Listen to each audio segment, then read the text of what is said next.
వాస్తవానికి ఎన్నికలు జరుగుతాయని మీరు నమ్ముతున్నారు లేదో నాకు తెలియదు, కానీ ప్రజలు మాత్రం ఎవరు నమ్మడం లేదు. అది కూడా ఒక ప్రహసనమైంది, ఒక జోక్ అయింది. ఈ ప్రభుత్వం అంటేనే ఒక జోక్ అయింది. మొన్న ఒక పెద్ద మనిషి కలిసిండు, మాకు ఏమనుకుంటున్నారే ప్రభుత్వం మీద అని అడిగినాం. ఆయన అన్న మాట, ఇక నేను ఎక్కువ చెప్పను సారు, ఈ ముఖ్యమంత్రి దబ్బుక్కున్న తులం బంగారం ఇచ్చినా దాన్ని నమ్మి జేబులో పెట్టుకుంటూ వాళ్ళు అయితే లేరు ఎవ్వరు. ఏ తల్లి ఇది ఏం గిల్టుందో ఇది ఏం పాడైందో అని చెప్పి ఆడ వారదూపిపోతారు తప్ప నమ్మి జేబులో పెట్టుకోవాలి అయితే ఎవడు బోడు అని ఒక పెద్ద మనిషి చెప్పిన మాట. అంటే ఈ ప్రభుత్వం పైన గంత విశ్వాసం ఉంది ప్రజలకి. ఒక దిక్కు కోర్టులో నడుస్తుంది, కోర్టు చాలా స్పష్టంగా చెప్పింది 42% రిజర్వేషన్ అనేది ఇంపాసిబుల్ అనే సంగతి 1కి 10 సార్లు ఇప్పటికీ నిరూపితమైంది ఈ దేశంలో. 9th షెడ్యూల్లో చేరిస్తే తప్ప 9th షెడ్యూల్లో చేర్చడానికి కావాల్సిన ప్రయత్నాన్ని వీళ్ళు ఎక్కడ కూడా కొనసాగించలే. ఇదే ముఖ్యమంత్రి ఇప్పటికి అనేక సార్లు నాలుక మడతేసిండు. చివరికి ఢిల్లీలో అందరిని తీసుకుపోయి ఢిల్లీలో కూర్చొని 1 గంట ఈయన కూడా కూర్చొని మధ్యన లంచ్ చేసి వచ్చి నిరాహార దీక్ష కొనసాగించి ఆడ ప్రకటించి వచ్చింది ఏంటిది, మా రాహుల్ గాంధీ ప్రధానమంత్రి అయినాకనే వస్తాయి ఎప్పటిదాకా మీరు ఆశోరుకోరు అని చెప్పొచ్చు.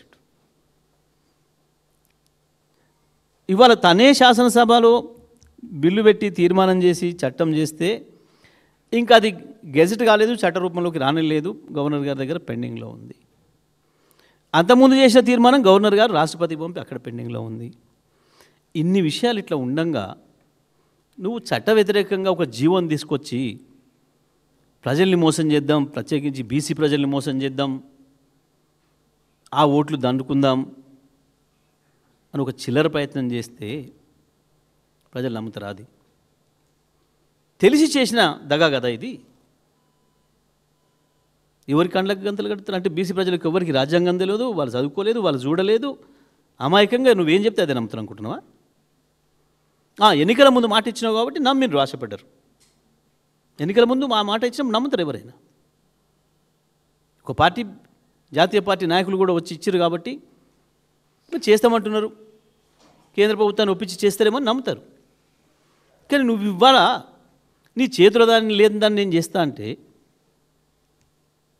ఎవడు నమ్ముతాడు, ఎట్లా నమ్ముతాడు?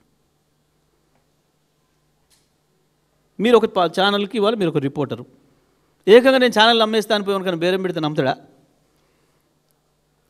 నీ చేతులు ఉన్న కెమెరా నమ్ముతానంటేనే నమ్మడు. నీదెందుకు మీ సంస్థది అంటారు.